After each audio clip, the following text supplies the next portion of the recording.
cradle of civilization emerged in Mesopotamia. The fertile land nestled between the Tigris and Euphrates rivers. This region, whose name literally means the land between rivers, provided the unique conditions necessary for humanity's first great civilization to take root. Mesopotamia presented a paradoxical environment.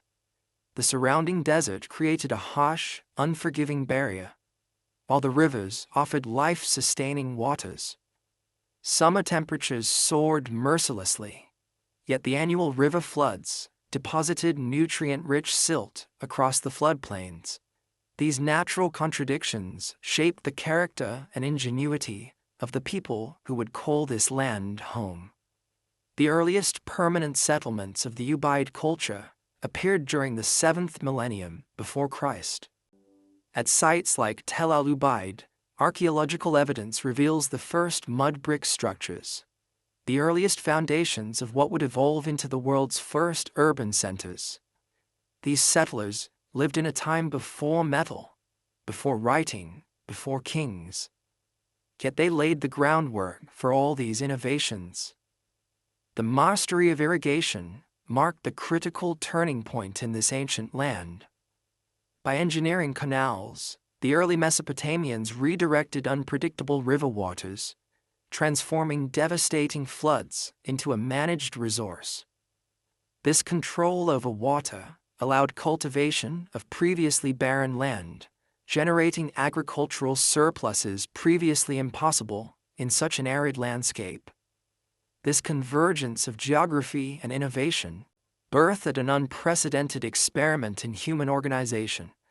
As the Neolithic era unfolded, a remarkable civilization rose from these humble beginnings, establishing the fundamental patterns of urban life, developing the world's first writing system, and creating technological innovations that continue to influence our world millennia later.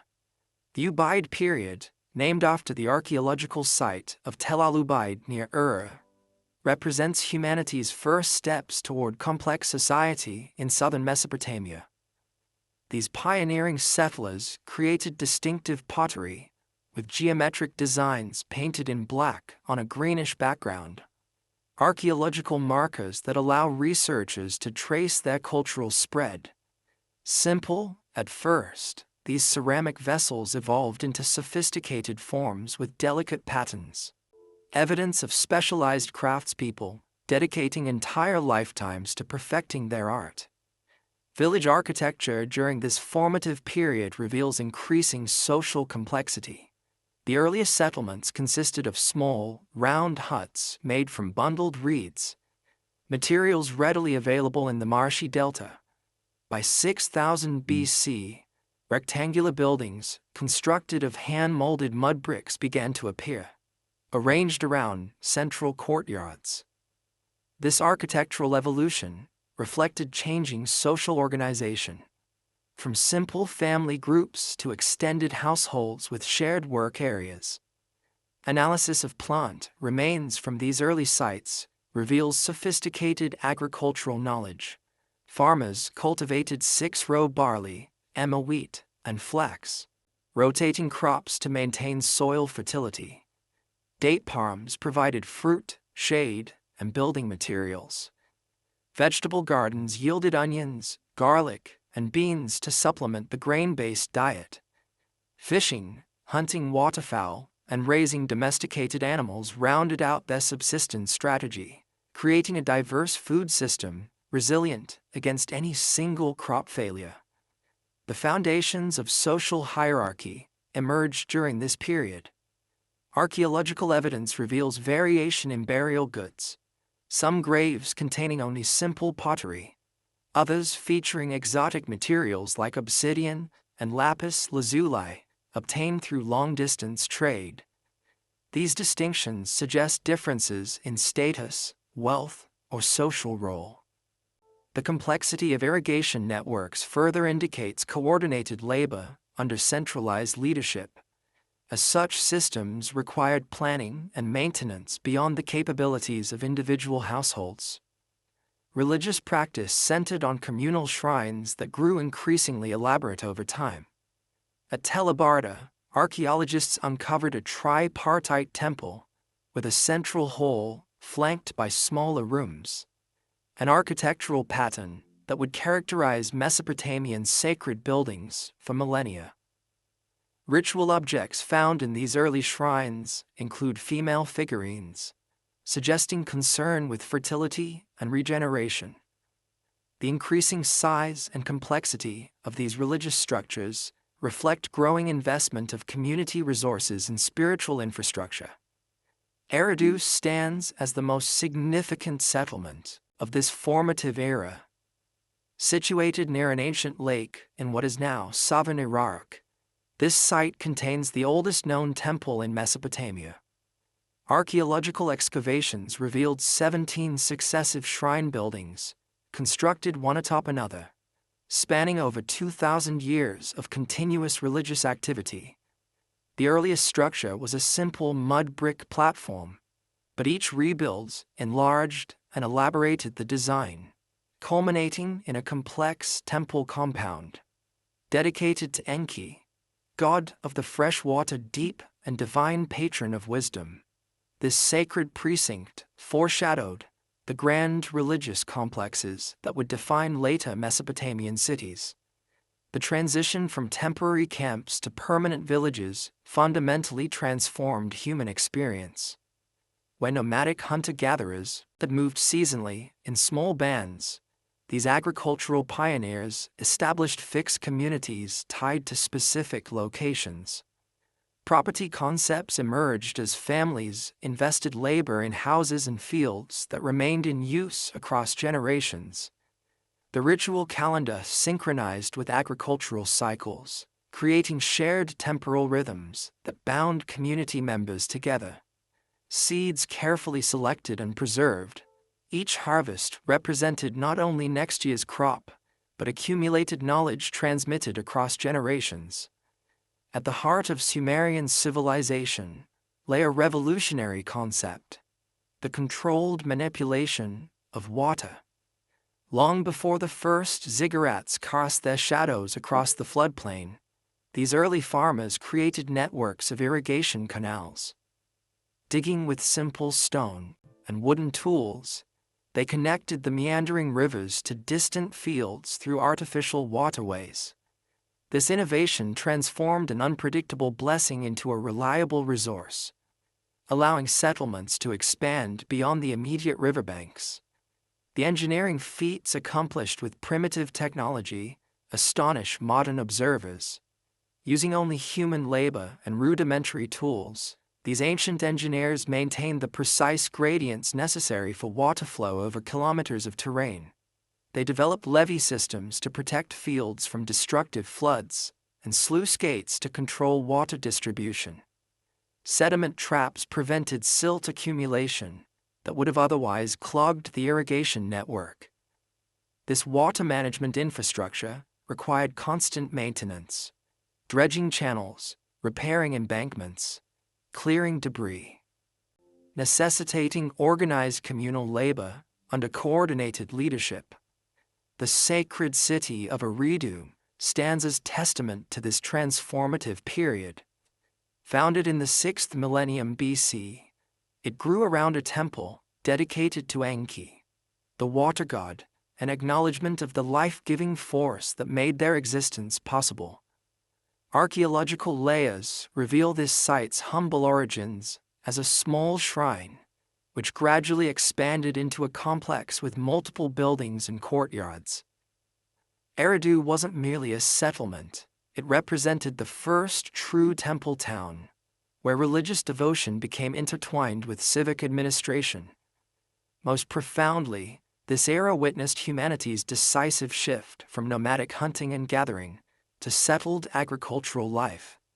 For countless generations, humans had followed seasonal game migrations and gathered wild plants. Now, they bound themselves to specific locations, cultivating domesticated grains through systematic labor. Barley and emma wheat grew in irrigated fields, while flocks of domesticated sheep and goats provided meat, milk, and wool. This transition fundamentally altered humanity's relationship with the natural world.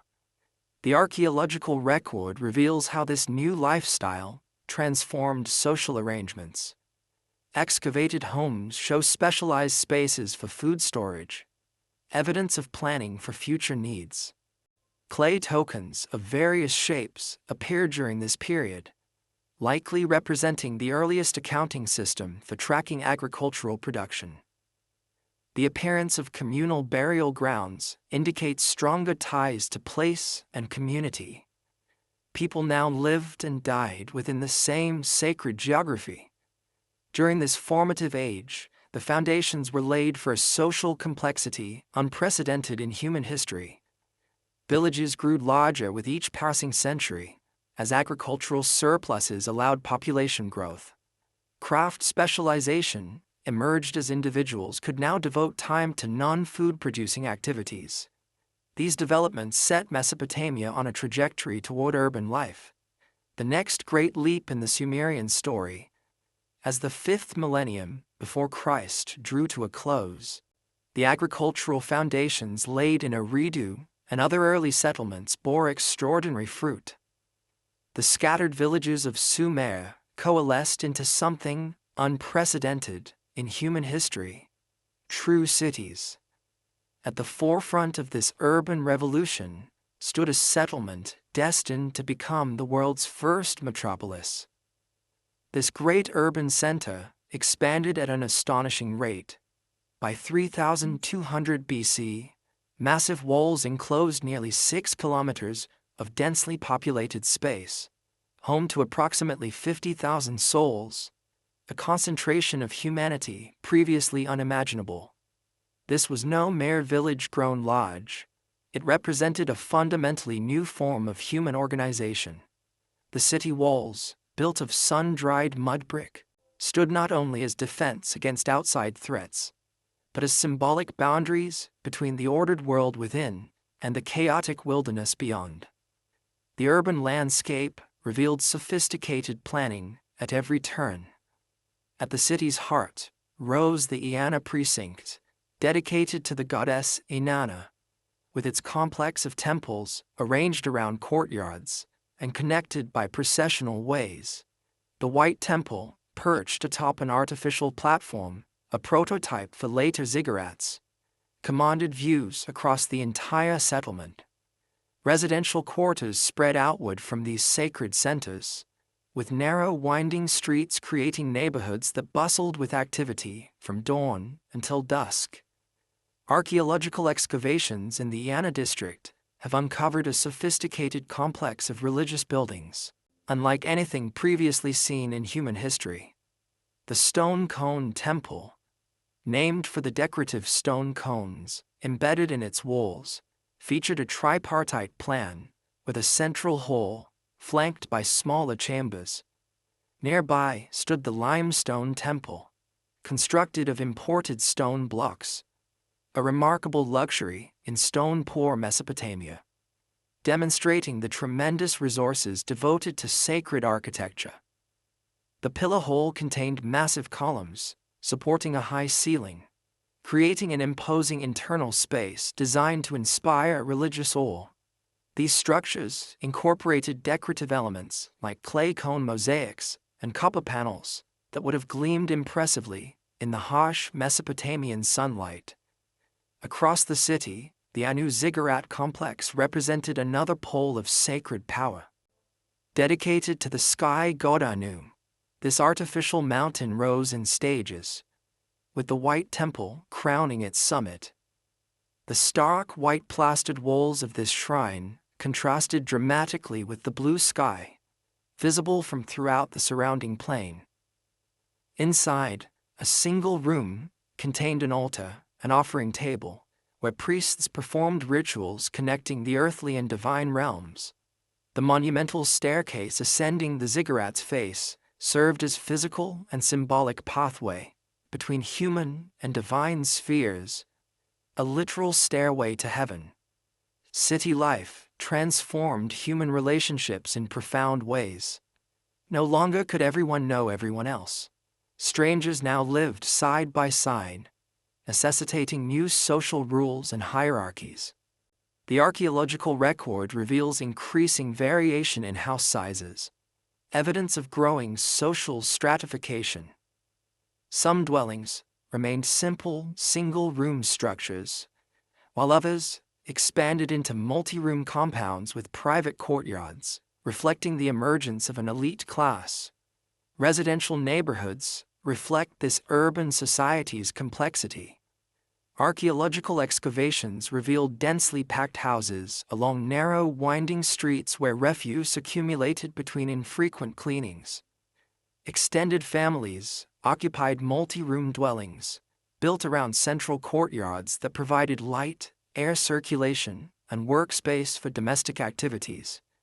Beneath the floors of many houses lay the burials of family members, maintaining connection between living and dead generations. Upper-story sleeping quarters offered escape from ground-level heat, while rooftop spaces served as additional living areas during cooler evening hours. The archaeological layers reveal centuries of rebuilding along the same street patterns, indicating established neighborhoods with long-lasting social connections. Most crucially, these urban centers could only function through interdependence and specialization, unimaginable in village society. Farmers brought produce to urban markets, craftspeople created specialized goods, priests mediated between humanity and the divine, workers built and maintained public infrastructure. This division of labor marked a fundamental break from the self-sufficient village model that had characterized human existence for millennia. The urban revolution catalyzed a cascade of innovations that would transform human capability forever. Most consequential among these was the invention of writing, humanity's first system for recording information outside human memory. This breakthrough emerged not from philosophical or literary ambitions, but from practical administrative needs. The earliest clay tablets, dating to approximately 3400 BC, contain simple pictographic symbols representing commodities like grain, sheep, or beer. Temple administrators created these proto-cuneiform records to track goods flowing into and out of their storehouses. Each pictograph originally resembled the object it represented: a star-like symbol for sheep, a vessel shape for beer. These early records allowed unprecedented accounting precision in managing the complex urban economy. The evolution of writing occurred with remarkable speed. Within a few centuries, the pictographic system developed into true writing, capable of representing abstract concepts. Scribes rotated the signs 90 degrees, using a reed stylus to impress wedge-shaped marks in clay, the characteristic appearance that would give cuneiform its name, from Latin cunus, meaning wedge. The number of distinct signs decreased from about 2,000 pictographs to roughly 600 cuneiform characters, making the system easier to learn while expanding its expressive capabilities. By 3000 BC, scribes had developed techniques for representing the sounds of spoken language, allowing them to record names, verbs, and grammatical elements, the final step toward a complete writing system. Over generations, these practical symbols evolved into a sophisticated writing system, capable of expressing abstract concepts and recording spoken language. The very act of writing transformed human thought, enabling complex administrative systems, precise mathematical calculations, and eventually, literature itself. With writing, knowledge could accumulate across generations, no longer limited by the frailties of human memory. Equally transformative was the invention of the wheel. Sometime during the late 4th millennium BC, Mesopotamian potters adapted their turning platforms into true potter's wheels, allowing them to create vessels with unprecedented speed and symmetry. Shortly thereafter, wheeled vehicles revolutionized transportation. Clay models from this period depict four-wheeled carts pulled by oxen or onagers, dramatically increasing the volume of goods that could be moved across the landscape. The earliest wheels consisted of solid wooden discs cut from tree trunks, secured to axles with leather bindings and wooden pegs. These primitive designs soon gave way to lighter, more sophisticated constructions, with separate wooden segments joined together. An innovation that reduced weight while maintaining structural integrity. The invention of spoked wheels around 2000 BC would further revolutionize transportation technology, enabling the development of light, fast chariots that transformed warfare and communication. This period also witnessed remarkable advances in metallurgy. While earlier societies had occasionally worked with native copper, Sumerian metalworkers discovered smelting, the extraction of metal from ore through controlled heating. This innovation greatly expanded copper availability, leading to proliferation of metal tools, weapons, and ornaments. Archaeological evidence from graves of this era reveals increasing sophistication in metal production, with artisans creating complex alloys, like arsenical copper, that improved hardness and durability. The metallurgical revolution began with simple heating of copper-bearing rocks in campfires, yielding small nodules of workable metal. Sumerian craftspeople gradually developed specialized furnaces capable of reaching higher temperatures, using clay tubes called tuyères to direct airflow and intensify heat. By the late Uruk period, they had mastered techniques for casting molten metal in ceramic molds, allowing mass production of identical objects. Archaeological excavations have uncovered workshops with crucibles, molds, and slag deposits, evidence of industrial-scale metal production that helped fuel urban expansion. These technological breakthroughs both required and reinforced the emergence of specialized craftspeople. The archaeological record reveals dedicated workshops for potters, metal workers, stone carvers, and other skilled artisans. Unlike their village ancestors, who divided time between multiple tasks, these urban specialists devoted their lives to mastering specific crafts, achieving levels of skill and innovation impossible in earlier societies. Supporting this unprecedented urban system required equally revolutionary administrative structures. At the heart of Mesopotamian society stood the temple complex, not merely a religious institution, but the central organizing force of economic life. The impressive Iana precinct housed not only shrines, but extensive storehouses, workshops, and administrative spaces where the city's resources were managed. Temple economies operated on a redistributive principle. Agricultural surpluses flowed into temple storehouses as offerings to the gods, then were reallocated to support priests, craftspeople, and laborers who maintained the urban infrastructure.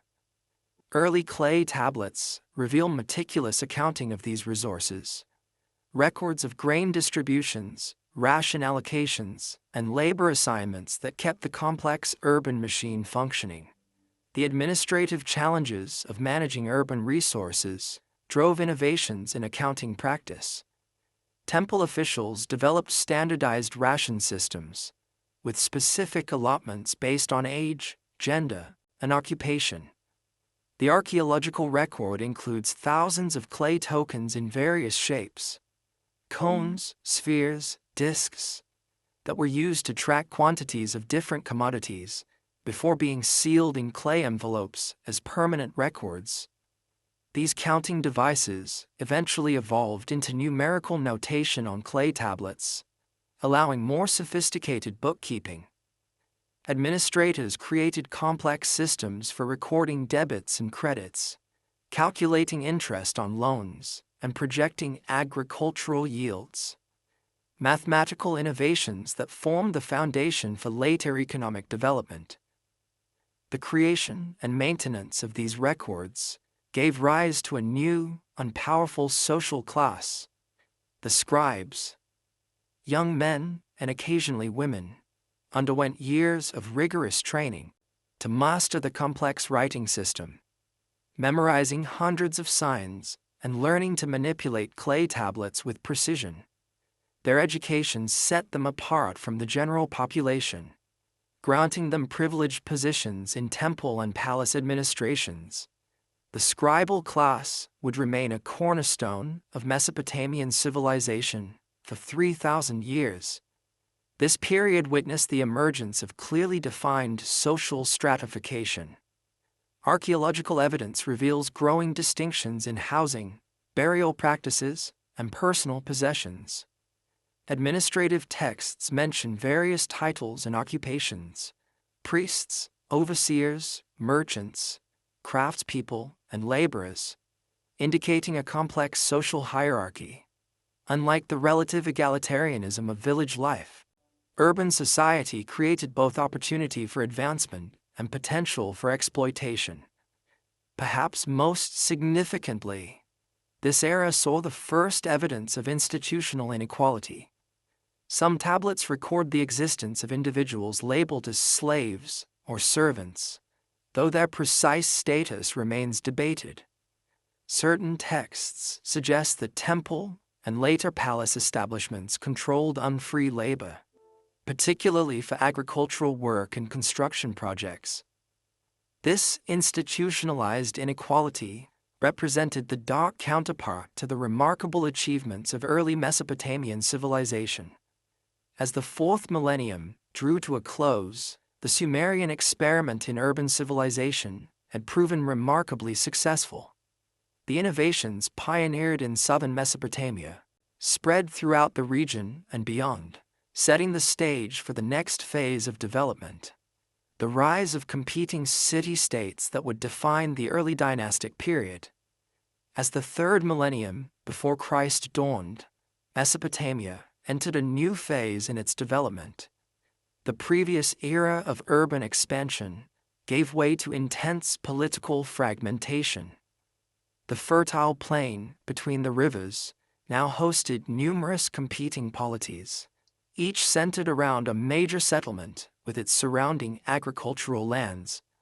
These independent centers, among them Kish, Lagash, Umma, and Nippur, functioned as autonomous states with their own rulers, deities, and territorial ambitions.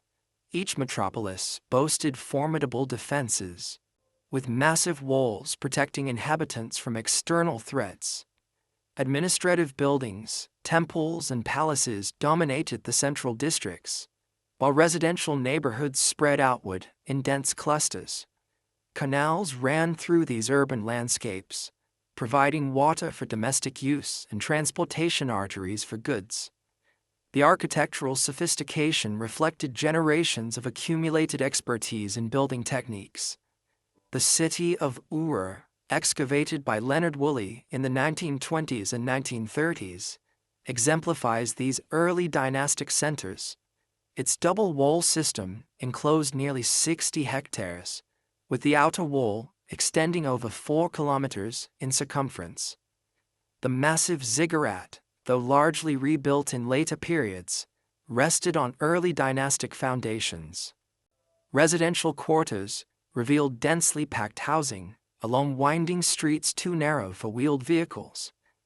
At the city's heart lay the royal cemetery, where excavators uncovered extraordinary evidence of elite wealth and ritual practices, including the famous death pits containing sacrificed retainers accompanying royal burials. Kish, situated in northern Babylonia, claimed special prestige as the city that received kingship from heaven after the mythological flood. Archaeological excavations revealed substantial public architecture, including a palace structure nicknamed the Plano-Convex Building, for its distinctive brick shape. The Sumerian king list presents Kish as the site of the first post-Diluvian dynasty, reflecting its ideological importance in early dynastic political thought. Lagash developed into a major political power, despite relatively modest urban size. This city-state controlled a productive agricultural region through a network of 3 major settlements: Lagash, Gursu, and Nina. The extraordinary archive of royal inscriptions from Lagash provides unparalleled insight into early dynastic political ideology, military conflicts, and administrative practices. These texts describe boundary disputes with neighboring Umma that erupted into generations of warfare. The best documented conflict from this period. A profound transformation occurred in leadership during this period. Earlier settlements had been governed primarily by temple authorities, priests who mediated between humans and deities. Now, military leaders, called Lugals, great men, assumed paramount authority. These rulers initially gained power during conflicts with neighboring communities, then gradually institutionalized their control through dynasties of hereditary succession. The ascendant monarchs legitimized their authority through divine sanction. Royal inscriptions proclaimed their selection by patron deities to rule as earthly representatives. Elaborate coronation rituals reinforced this theological basis for leadership. Kings commissioned monumental architecture, particularly temples and palaces, as visible manifestations of their exalted status. These structures employed skilled craftsmen, costly imported materials, and innovative engineering techniques to inspire awe among subjects and visitors alike. Despite these claims of divine appointment, royal authority remained contested. Noble families wielded significant influence through councils that could check monarchical power.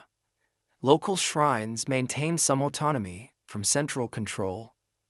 This tension between centralized governance and traditional sources of authority created dynamic political environments within each community. The proliferation of independent polities inevitably led to conflict. Commemorative artifacts from this era provide unprecedented documentation of military encounters. The standard of Uruk, a wooden box decorated with inlaid shell and lapis lazuli, depicts military processions, chariot warfare, and the capture of prisoners. These intricate scenes reveal organized military units with standardized equipment and tactical formations. This remarkable artifact, discovered in a royal tomb at Uruk, measures approximately 20 by 45 centimeters. Its 2 long sides display contrasting scenes of war and peace, inlaid with shell, red limestone, and lapis lazuli against a dark background. The wall panel shows 4-wheeled battle vehicles trampling enemies, infantry with spears and axes, and the presentation of naked captives to a larger figure, presumably representing the king. The peace panel depicts a royal banquet with attendants bringing animals, fish, and other goods, while musicians perform. These vivid images provide invaluable insight into early dynastic military organization, equipment, and the ideological connections between warfare and royal authority. No artifact captures the brutality of early warfare more vividly than the stele of vultures. This limestone monument, commissioned by Eannatum of Lagash, around 2450 BC, commemorates victory over neighboring Umma. One side portrays the ruler, leading a phalanx of soldiers with spears and heavy shields, trampling fallen enemies beneath their feet. The reverse shows vultures carrying away severed heads of the defeated, a grim image that gives the monument its modern name.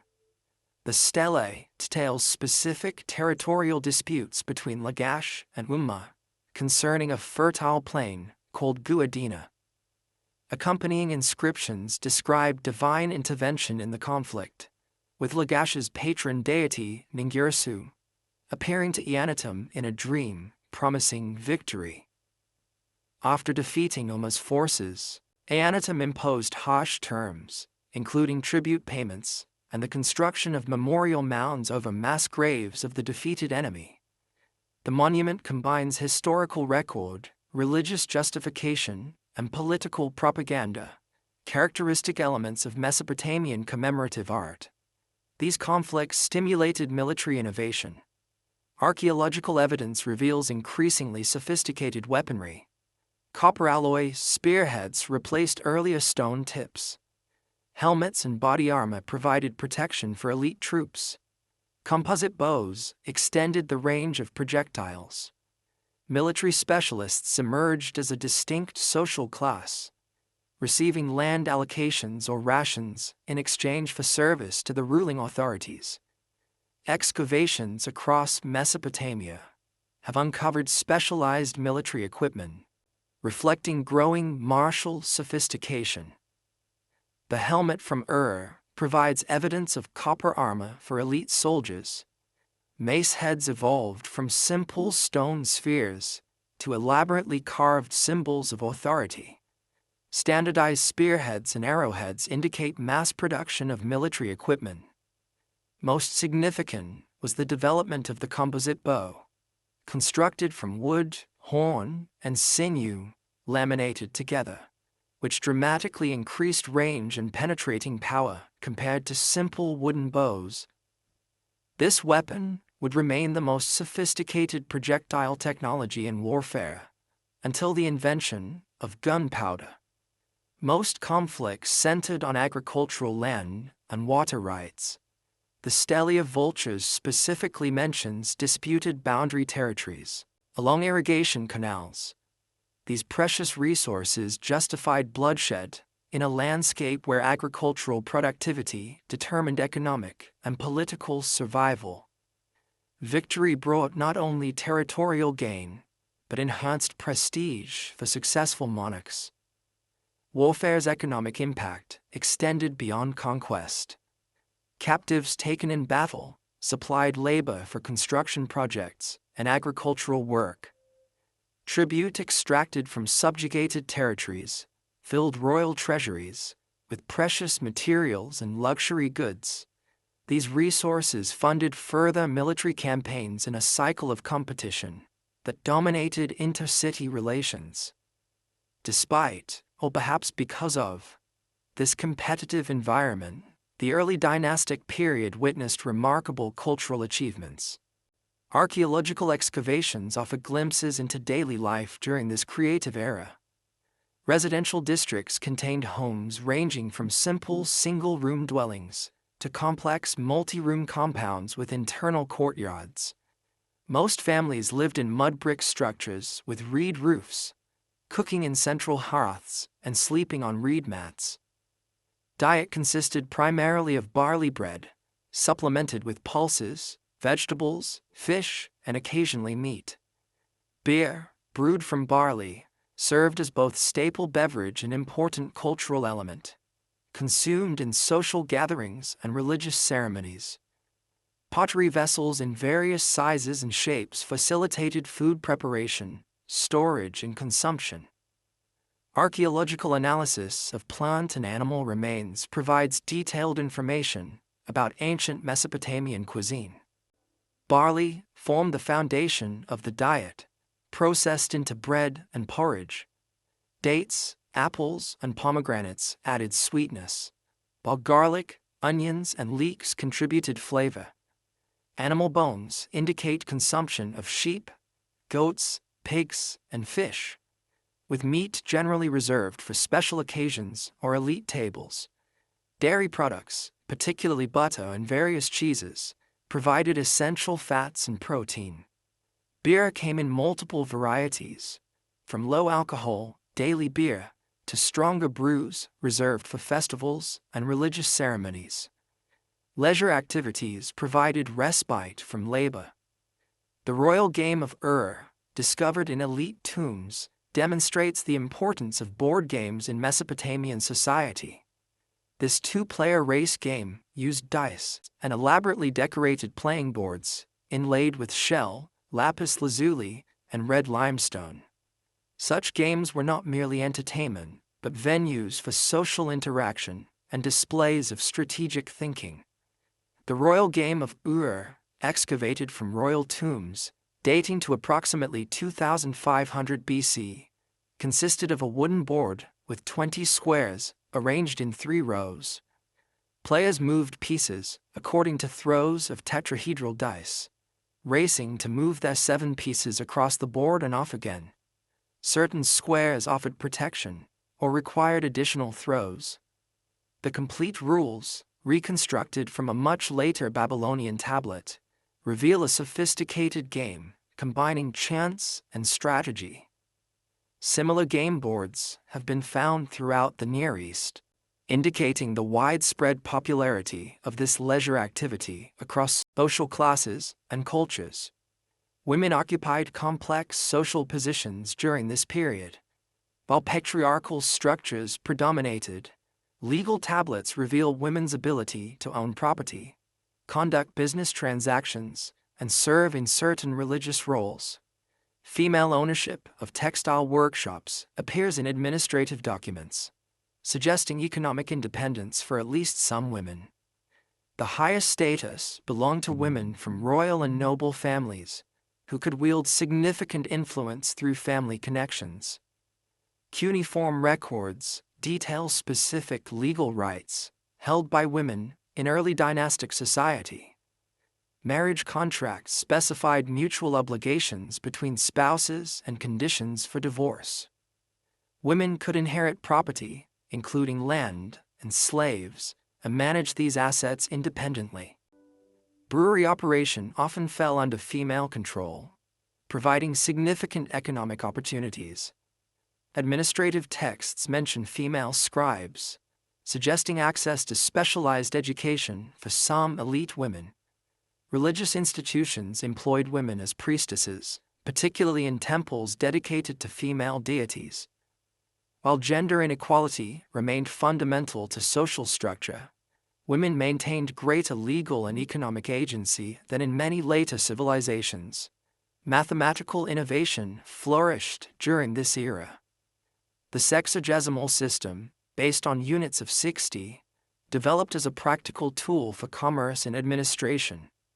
This mathematical approach allowed precise calculation of areas, volumes, and weights.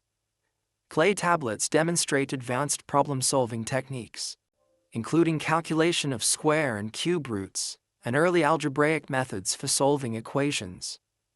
The sexagesimal system, which originated in the Uruk period, reached mathematical maturity during the early dynastic era. This base 60 numerical system provided remarkable computational flexibility. The sexagesimal legacy survives today in our measurement of time: 60 seconds, 60 minutes, and angular degrees, 360-degree circle, testifying to the enduring impact of Sumerian mathematical innovation.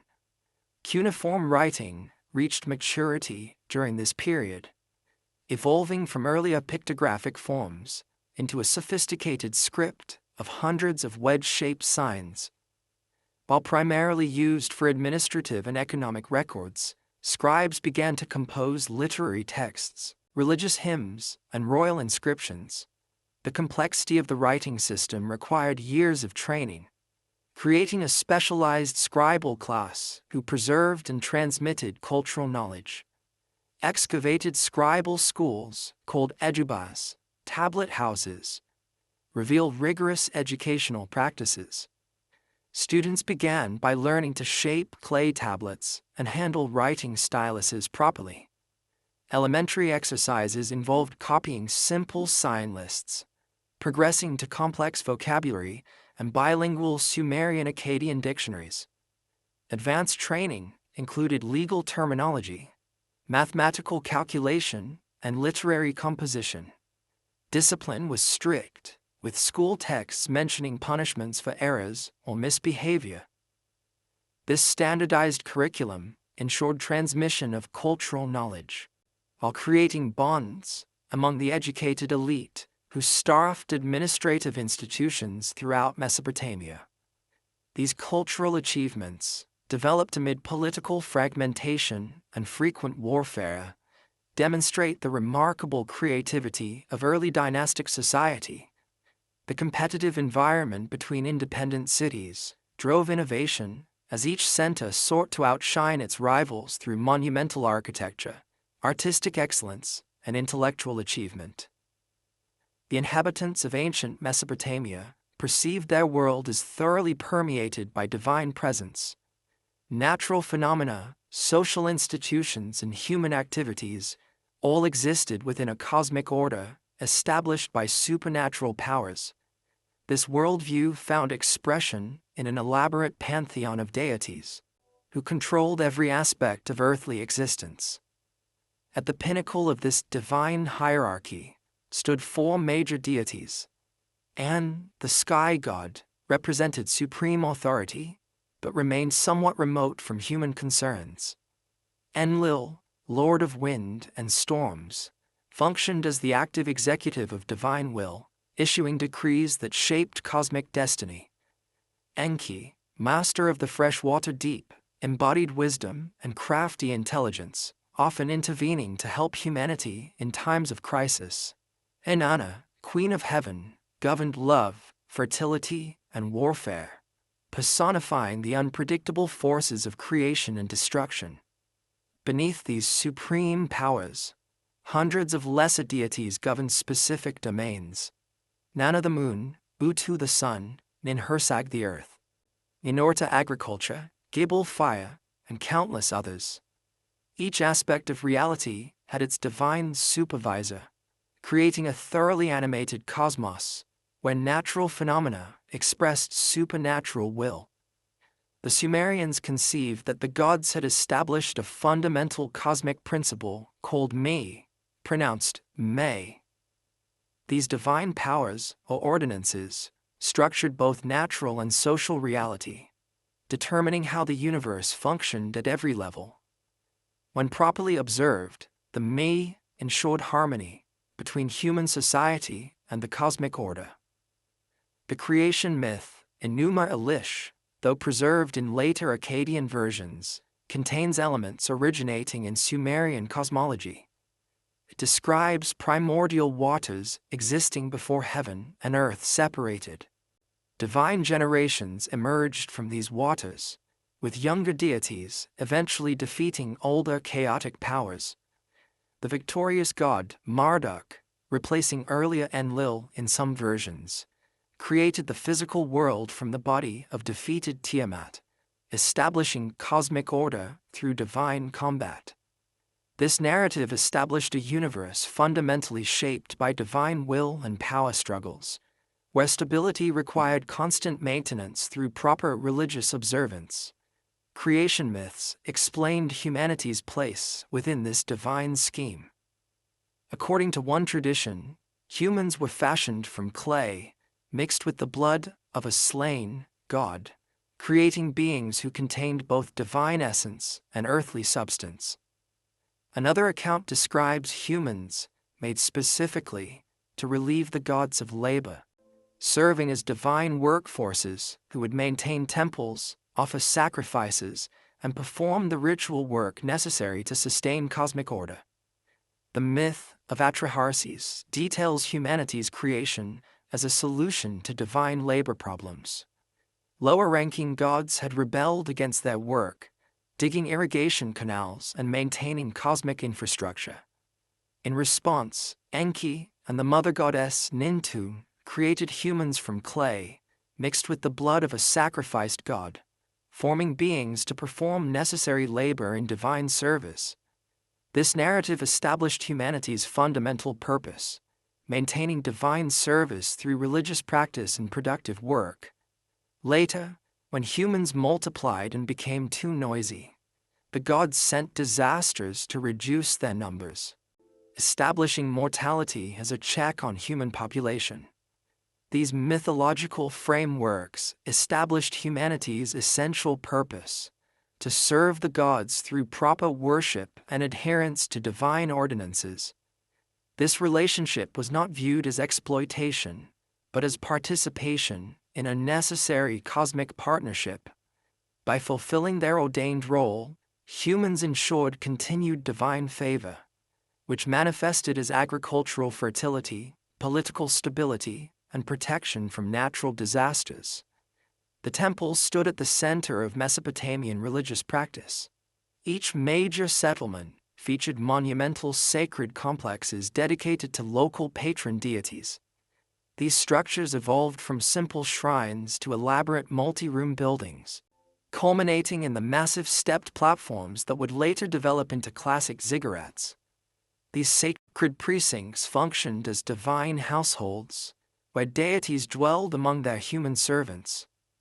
Daily rituals included washing and clothing, divine statues, presenting food offerings, and performing elaborate purification ceremonies.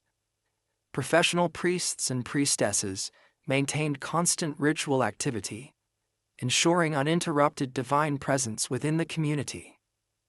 The daily rituals cycle began before dawn, when priests opened temple doors with purification ceremonies.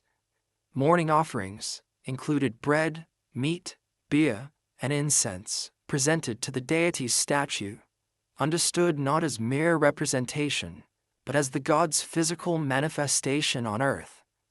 Midday brought another meal service, with afternoons dedicated to administrative duties, managing temple resources.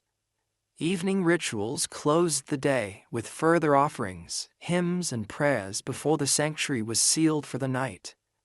This perpetual cycle of divine service maintained cosmic order while distributing agricultural surpluses through the temple economic system. Temple architecture reflected the cosmic hierarchy. The innermost sanctuary housed the divine image, accessible only to high-ranking religious personnel. Outer courtyards allowed broader participation in public ceremonies. The elevation of temples on platforms or artificial mounds symbolized the liminal space between earth and heaven, enhancing communication between human and divine realms. Beyond these official institutions, personal religious experience operated at household level. Archaeological excavations reveal small shrines in private dwellings, with figurines representing protective deities or ancestors. Families conducted domestic rituals to ensure divine protection for their households. Personal gods served as intermediaries between individuals and the greater cosmic powers, particularly in times of crisis or need. Household religious practice centered around family deities, who served as personal intermediaries with the greater gods. Archaeological evidence includes small clay figurines of protective spirits and deities found beneath house floors. Families maintained household altars for daily offerings and prayers. Birth, marriage, and death involved specific domestic rituals, ensuring divine protection during these critical transitions. Household religious practices created spiritual security within the unpredictable Mesopotamian environment, where illness, flooding, or conflict could strike without warning. Divination practices provided crucial communication channels with supernatural forces. Trained specialists interpreted natural phenomena as divine communications, the patterns of oil droplets in water, the configurations of smoke from burning incense, or the markings on animal livers from sacrifices. These techniques allowed humans to discern divine will and adjust their actions accordingly, maintaining harmony with cosmic order. The most sophisticated divination method involved examining sheep livers, hepatoscopy.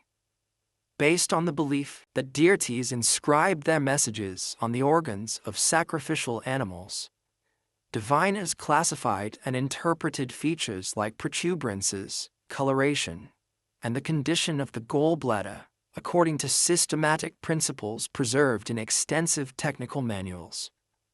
Other methods included astrology, interpreting celestial movements, lecanomancy, oil patterns on water, libanomancy, smoke patterns, and oniromancy, dream interpretation. These diverse techniques provided spiritual technology for navigating uncertain futures through divine guidance, Religious festivals punctuated the calendar with cycles of celebration and renewal. The New Year festival, Akitu, featured elaborate ceremonies including ritual combat, divine marriage, and recitation of creation myths. These communal events reinvigorated cosmic order and reaffirmed the relationship between human society and divine powers. In these moments of sacred time, participants experienced direct connection with primordial events that structured their reality. The Akitu festival, celebrated at the spring equinox, represented the year's most important religious observation. This 12-day ceremony included ritual cleansing of temples, symbolic humiliation and restoration of the king, recitation of the Enuma Elish creation epic, and a sacred marriage ceremony, hierogamy, between the ruler and a priestess representing Inanna. During this period, normal social boundaries temporarily dissolved, with ritualized role reversals and carnivalesque elements. The festival culminated in a procession of divine statues through the city, followed by feasting and celebration. This complex ritual cycle renewed cosmic order, legitimized royal authority, and strengthened community bonds through shared religious experience. The religious worldview of ancient Mesopotamia found profound expression through literary composition. Professional scribes crafted sophisticated texts, exploring the relationship between humanity and divine powers. These works, impressed on clay tablets, constitute the world's earliest literature. The poet Enheduanna stands as a remarkable figure in this literary tradition. Daughter of Sargon of Akkad and high priestess of the moon god at Uruk, she composed powerful hymns to the goddess Inanna around 2300 BC. Her works bear her personal signature, the first known author in human history. In verses of stunning emotional intensity, she explored divine power and human vulnerability, establishing literary traditions that would influence generations of later composers. Enheduanna's most famous composition, The Exaltation of Inanna, Nin Meshara, describes her personal suffering during political upheaval and her appeal to the goddess for restoration. The text combines autobiography, political commentary, and religious devotion in sophisticated literary form. Her collection of temple hymns systematically describes 42 sacred sites throughout Mesopotamia, creating a literary geography of divine presence. Enheduanna's work demonstrates remarkable poetic technique, including effective use of metaphor, parallelism, and repetition. Her literary voice, personal, passionate, and politically engaged, establishes her as world literature's founding figure. The most renowned literary work from this period, the Epic of Gilgamesh, confronted profound questions about mortality and meaning. Though compiled in its classic form during later periods, the narrative originated in Sumerian tales about a historical ruler of Uruk. The epic follows its protagonist's journey from arrogant youth to wisdom, culminating in his failed quest for immortality. This masterpiece addressed the fundamental human condition, the tension between extraordinary achievement and inevitable death. This epic follows the semi-divine king Gilgamesh, who terrorizes his city until the gods create a wild man, Enkidu, as his equal. After an initial combat, the two become inseparable friends and undertake heroic adventures together. When Enkidu dies, Gilgamesh is devastated by grief and the realization of his own mortality. He journeys to the edge of the world seeking Utnapishtim, survivor of the Great Flood who received immortality from the gods. Despite locating the flood survivor and briefly obtaining a plant of rejuvenation, Gilgamesh ultimately fails to secure eternal life. He returns to Uruk, accepting mortality, while taking pride in his city's walls and civilization's achievements. finding meaning in cultural legacy rather than personal immortality. Religious poetry formed another significant literary genre. Temple hymns celebrated divine attributes and sacred places. Lamentations mourned destroyed cities and temples, interpreting catastrophe as divine abandonment. Mythological narratives recounted the adventures and conflicts of deities, explaining natural phenomena and social institutions through sacred stories.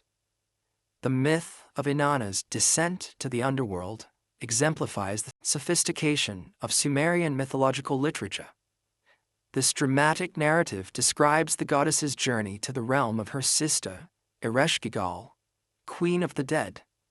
Inanna must pass through 7 gates, surrendering a divine power at each one, until she arrives naked and powerless before her sister. Struck dead and hung on a hook, Inanna can only return to the upper world when her clever servant Ninshubura secures divine intervention. Her resurrection comes with a condition: she must provide a replacement in the underworld, ultimately selecting her faithless husband Dumuzi. This complex tale explores themes of divine power, cosmic boundaries, sacrifice, and renewal through vivid imagery and psychological insight. These compositions were not merely aesthetic creations, but practical tools in maintaining cosmic order.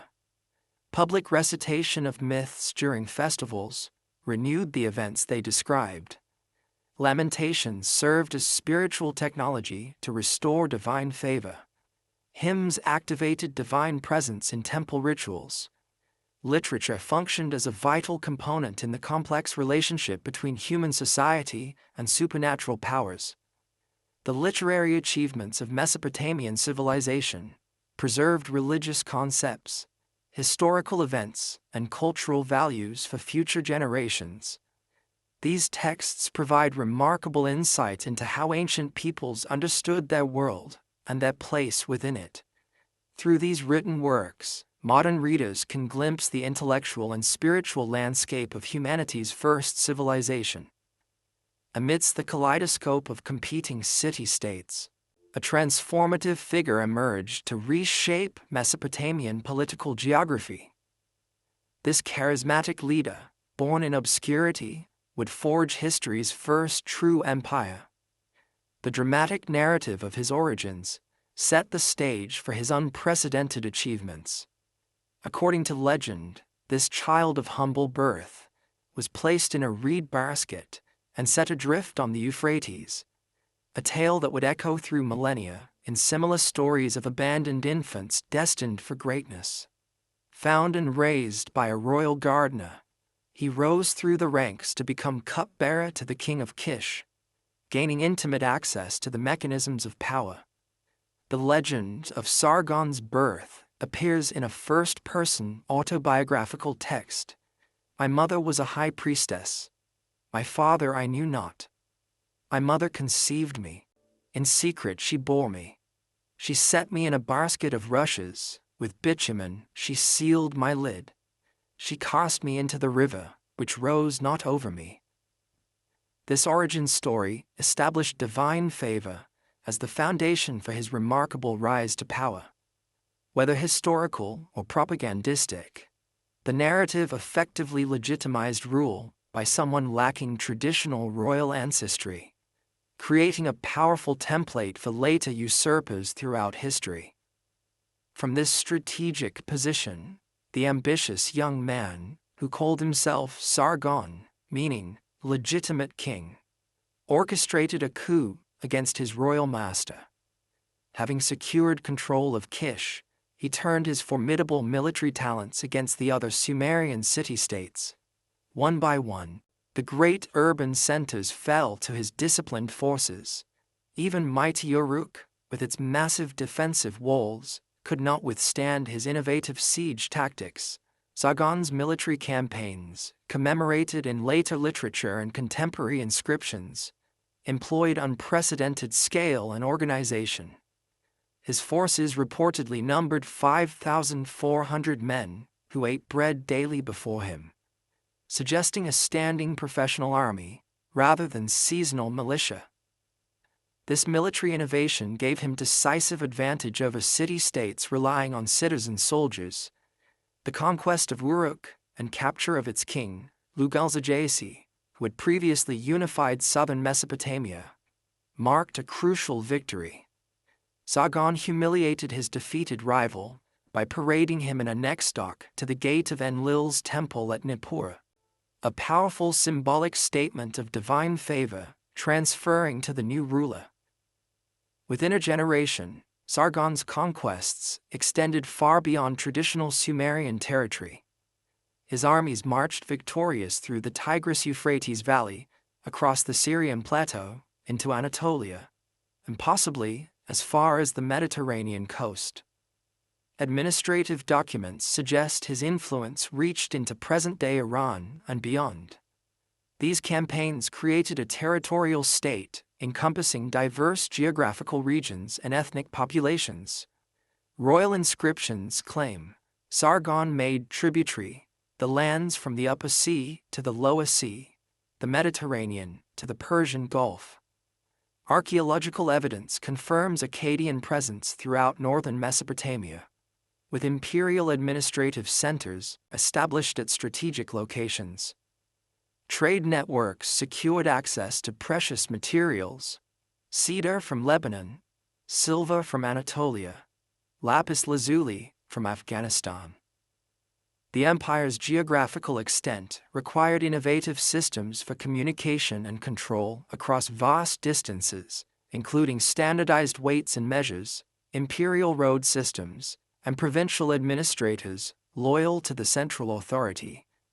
Most remarkably, this conqueror succeeded where others had failed, in transforming temporary military dominance into stable imperial rule by installing loyal followers as governors in conquered territories and requiring their sons to be educated at his court. He created administrative linkages that bound distant regions to his central authority. This system of governance provided a blueprint for later empires across the ancient world. The newly forged imperial system required innovative administrative solutions to function effectively. Traditional methods of governance, developed for individual city-states, proved inadequate for managing territories spanning multiple ecological zones and linguistic groups. To address these challenges, imperial administrators developed standardized accounting practices, weights, and measures to coordinate economic activity across vast distances. Uniform bureaucratic procedures facilitated communication between the capital and provincial centers. Royal inspectors traveled throughout the realm, ensuring compliance with imperial directives. These administrative innovations overcame the limitations of distance and diversity that had constrained earlier political formations. The Akkadian achievement in standardization appears most visibly in weights and measures found throughout imperial territories. Standard weight stones, bearing imperial inscriptions and official markings, ensured commercial transactions followed consistent rules regardless of local tradition. Royal officials used standard volume measures to assess taxation, eliminating regional disparities that might favor certain provinces. Distance measuring systems facilitated construction projects and communications across the empire's vast territory. These practical innovations created an integrated economic space unprecedented in human history. Trade networks expanded dramatically under imperial sponsorship. Merchants enjoyed the security of standardized laws and protection along major routes. Commercial contacts extended to the Indus Valley, Persian Gulf, Anatolia, and possibly Egypt. Exotic materials, lapis lazuli from Afghanistan, cedar from Lebanon, copper from Oman, gold from Anatolia, flowed into the imperial heartland, fueling artistic and architectural achievements. Archaeological evidence of this trade expansion includes distinctive Akkadian cylinder seals found throughout the Near East and beyond. Inscriptions boast that ships from Meluhha, the Indus Valley, Margan, Oman, and Dilmun, Bahrain, docked at the quays of Akkad. Analysis of metal artifacts reveals increasing use of tin bronze, an alloy requiring tin from distant sources in Afghanistan or Central Asia. This long-distance trade enriched imperial coffers through customs duties, while providing essential raw materials for monumental architecture and luxury goods that enhanced royal prestige. The multilingual character of the empire necessitated sophisticated cultural policies. While the conquering elite spoke Akkadian, a Semitic language distinct from Sumerian, imperial authorities maintained the prestige of ancient Sumerian traditions. Scribal schools continued teaching Sumerian alongside Akkadian. Religious centers received imperial patronage, regardless of linguistic affiliation. This cultural pluralism allowed diverse populations to maintain local identities while participating in the broader imperial system. Artistic expression during the Akkadian period reached unprecedented heights of naturalism and dynamism. The famous Victory Stele of Naram Sin, Sargon's grandson, depicts the ruler climbing a mountain over fallen enemies, wearing a horned crown traditionally reserved for deities. Visual evidence of imperial ideology elevating kings to semi-divine status. Cylinder seals from this period show remarkable technical sophistication, with finely carved combat scenes and mythological narratives. These artistic innovations reflected the cosmopolitan atmosphere of imperial cities, where diverse cultural traditions could cross-fertilize and inspire new creative developments. Most significantly, the empire fostered unprecedented cultural exchange between previously isolated regions. Artistic motifs, technological innovations, and religious concepts circulated across traditional boundaries. This cross-fertilization stimulated creative developments in everything, from literature to metallurgy. The cosmopolitan atmosphere of imperial cities created dynamic environments where diverse traditions could interact and influence one another. Despite these achievements, the imperial structure contained inherent vulnerabilities. Maintaining control over such vast territories required constant military vigilance, draining resources from productive sectors. Provincial elites resented central authority, particularly taxation demands. Rebellions erupted periodically, requiring costly suppression campaigns. These internal tensions created ongoing challenges for imperial administration. The reign of Naram Sin, Sargon's grandson, revealed these mounting pressures. Despite military success commemorated in triumphant monuments, inscriptions mention increasingly frequent rebellions requiring royal intervention. The Great Revolt united multiple cities against imperial authority, nearly toppling the regime before Naram Sin reasserted control through military force. These internal conflicts consumed resources and disrupted the economic integration that had fueled imperial prosperity. Administrative texts from late in his reign show increasing demands for tribute and labor service, suggesting economic strain despite outward displays of imperial power. Archaeological evidence suggests these political stresses coincided with a catastrophic environmental shift.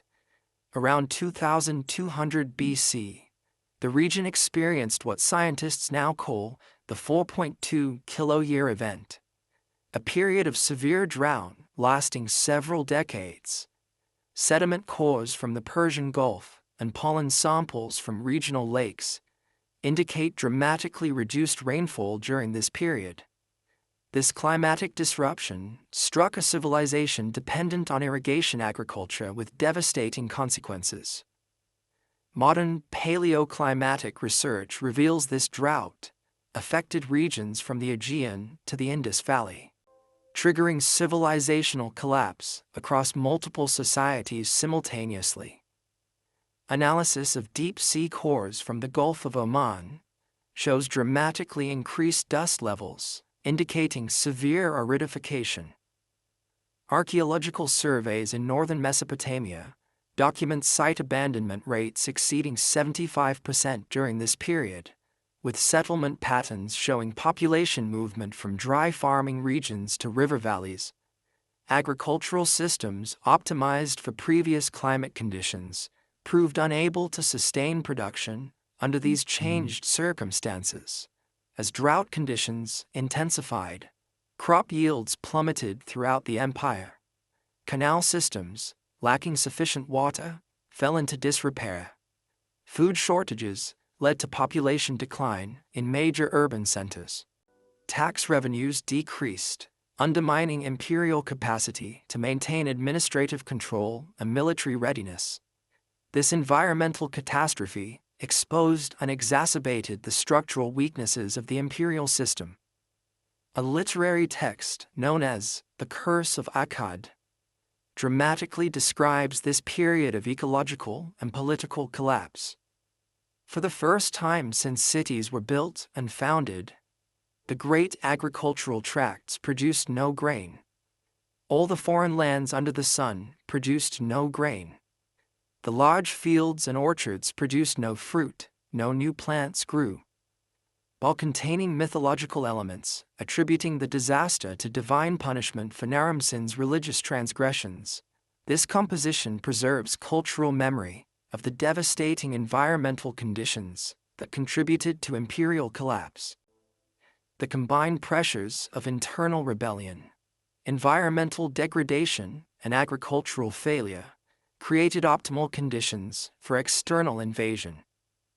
Mountain peoples from the northeastern Zagros region, known as Gutians, launched increasingly successful raids into imperial territories. Initially little more than a nuisance, these tribal warriors encountered diminishing resistance as imperial military capability declined.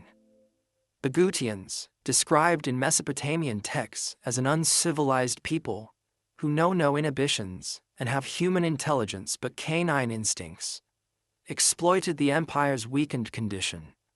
Their raids targeted vulnerable settlements and disrupted already strained communication routes. Unlike earlier threats that imperial armies had contained at the frontiers, these mountain warriors penetrated deep into the Mesopotamian heartland. With insufficient resources to maintain both internal control and frontier defense, imperial authorities faced impossible strategic choices. Around 2190 BC, the imperial capital fell to these mountain warriors. The sophisticated political structure built over generations collapsed with remarkable speed. Cities previously connected by imperial networks found themselves isolated and vulnerable. The brief but brilliant experiment in imperial organization gave way to fragmentation and localism, as Gutian warbands established dominance over the former imperial heartland. The arrival of Gutian warriors marked a profound disruption in Mesopotamian political and economic life. These semi-nomadic peoples from the northeastern highlands possessed no tradition of urban administration. Their rule manifested primarily as extractive overlordship rather than coherent governance. A later Sumerian king list dismissively notes that they ruled with no understanding of order. Mesopotamian literary tradition preserved harsh judgments of Gutian rule. The composition, Lamentation over the destruction of Sumer and Uruk, describes them as dragons of the mountain, people who know no submission. With human faces but canine instincts and monkey features, the Sumerian king list records 21 Gutian rulers, but adds they governed from tents rather than proper palaces, emphasizing their perceived barbarism. While undoubtedly influenced by later propaganda, these texts reflect the cultural discontinuity experienced during this disruptive interlude. Under these conditions, long-distance trade networks collapsed. Archaeological evidence reveals sharp declines in imported luxury goods, and reduced volume of regional exchange. Urban centers contracted, with populations dispersing to rural areas to escape taxation and conscription. Monumental construction halted as resources previously channeled through imperial institutions disappeared. The sophisticated interconnections of the imperial period gave way to localized subsistence strategies. Archaeological layers corresponding to this period show clear evidence of urban decline. Public buildings went unrepaired. Streets accumulated debris without municipal cleaning. Residential quarters contracted as houses were abandoned. Trade goods that had flowed through imperial networks, lapis lazuli from Afghanistan, tin from distant sources, exotic woods and stones, virtually disappear from the material record. Local ceramic styles replace the standardized imperial forms, indicating breakdown of economic integration. The archaeological signature reflects a civilization in retreat from previous complexity toward localized self-sufficiency. Despite political fragmentation, cultural continuity persisted through established institutions. Temple complexes maintained religious practices and preserved literary traditions. Scribal schools, though reduced in scale, continued transmitting the knowledge accumulated over centuries. Local authorities adapted to changing circumstances, developing smaller-scale governance models suited to more limited resources. These resilient cultural institutions ensured that the achievements of earlier periods would survive through this challenging interlude. The Temple of Inanna at Nippur, one of Mesopotamia's most sacred religious centers, provides archaeological evidence of this cultural continuity. Despite political chaos, ritual offerings continued according to traditional patterns. Scribal activity persisted, with texts showing careful copying of older literary compositions. Religious personnel maintained their traditional roles and responsibilities, despite diminished economic resources. These institutions, embedded in local communities and supported by theological imperatives, proved more durable than imperial political structures dependent on military power and administrative control. In several southern cities, native dynasties began reasserting independence from Gutian overlords. The archaeological record indicates gradual restoration of urban infrastructure, rehabilitation of irrigation systems, and revival of local craft production. From these centers of resistance, particularly the ancient religious center of Uruk, emerged military leaders determined to expel the foreign occupiers and restore Mesopotamian civilization. Their efforts would culminate in the remarkable resurgence known as the Neo-Sumerian period. The most successful resistance developed under Utu-Hagal of Uruk, who compiled an alliance of southern cities tired of Gutian exactions. His victory inscription records a campaign against the Gutian leader Tirgan, describing the liberation movement in religious terms as restoration of divine favor. According to the text, Utu-Hagal made supplications to the gods Inanna and Dumuzi, who granted him victory as divine champion of Mesopotamian civilization against barbaric mountain peoples. This theological framing would characterize subsequent Neo-Sumerian political ideology, presenting native rulers as divinely appointed restorers of proper cosmic and social order. The liberation of Mesopotamia from Gutian control began with Utu-Hagal of Uruk, who defeated the mountain peoples in decisive battle. However, his triumph proved short-lived. Power soon passed to his former governor of Uruk, an ambitious leader named Ur-Nammu, who established a dynasty that would oversee a remarkable civilizational renaissance. Ur-Nammu's military campaigns systematically reunified the former imperial territories, city by city, province by province.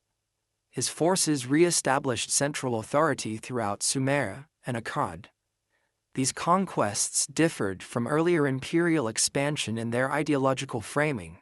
Ur-Nammu presented himself not as foreign conqueror, but as restorer of authentic Mesopotamian tradition, legitimizing his rule through appeals to shared cultural heritage. Royal inscriptions emphasize Ur-Nammu's role in restoring divine favor after the Gutian disruption. One text describes how he established freedom for the peoples of Sumer and Akkad by removing foreign oppressors. Another records his restoration of international trade. The roads that had been blocked up, I cleared for traffic. I removed the tolls. Archaeological evidence confirms renewed construction activity throughout southern Mesopotamia, with rehabilitation of irrigation systems and public buildings neglected during the Gutian interlude. This reconstruction program included both practical infrastructure and symbolic monuments, establishing the new dynasty's legitimacy. No monument better symbolized this restoration than the Great Ziggurat of Ur. This massive stepped platform, rising over 30 meters above the surrounding plain, combined innovative engineering with traditional religious symbolism. Built of millions of mud bricks with an outer skin of baked bricks set in bitumen, its monumentality proclaimed the renewed power of Mesopotamian civilization. The structure established an architectural template that would influence sacred buildings throughout the region for centuries to come. The ziggurat's construction represented extraordinary investment of resources and labor. The core consisted of an estimated 720,000 baked bricks, each weighing about 15 kilograms, with millions more sun-dried bricks forming the interior mass. Drainage systems protected the structure from water damage, with carefully engineered channels directing rainfall away from the massive brick platform. 3 monumental staircases converged at the first level, with a single central staircase ascending to the temple crowning the summit. This architectural masterpiece made visible statement about renewed political authority, economic capacity, and religious legitimacy under the new dynasty. Ur-Nammu's most enduring achievement lay in the legal sphere. His famous law code, predating Hammurabi's better-known compilation by 3 centuries, established consistent legal principles throughout his realm.